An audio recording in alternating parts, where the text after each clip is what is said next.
کہ وہ عورتیں جو لباس پہنے ہوئے بھی ننگی ہوں گی، میں تو کسی کے لیے نہیں تیار ہو رہی ہوں، اب وہ اس کو اپنی نگاہیں جھکانی چاہیے، میں تو اپنے شوق سے تیار ہو رہی ہوں۔ یہ عورتیں نہ تو جنت میں داخل ہوں گی اور نہ ہی اس کی خوشبو کو سونگھ سکیں گی، حالانکہ جنت کی خوشبو میلوں دور سے آ رہی ہوگی۔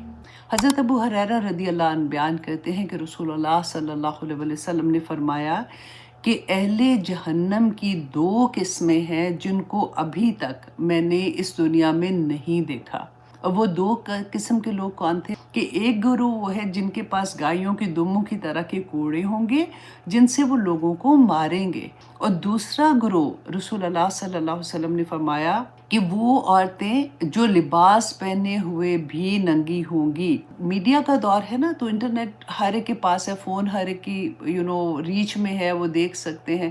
کہ ایسے کپڑے ہوتے ہیں کہ ان کے جسم کے خد و خال پورے نظر آ رہے ہوتے ہیں۔ رسول اللہ صلی اللہ علیہ وسلم نے فرمایا تھا ایسے لوگ، ٹھیک ہے، ایسی عورتیں جو لباس پہنے ہوئے بھی ننگی ہوں گی،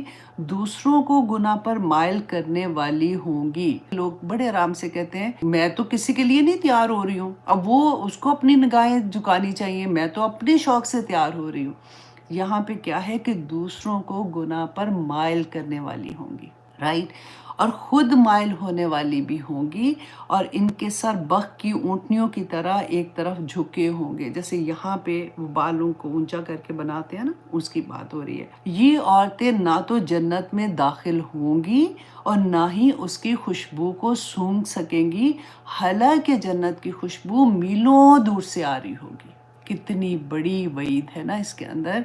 تو اللہ سبحانہ تعالیٰ ہمیں توفیق عطا کرے جی، ہم ان چیزوں کو سمجھیں۔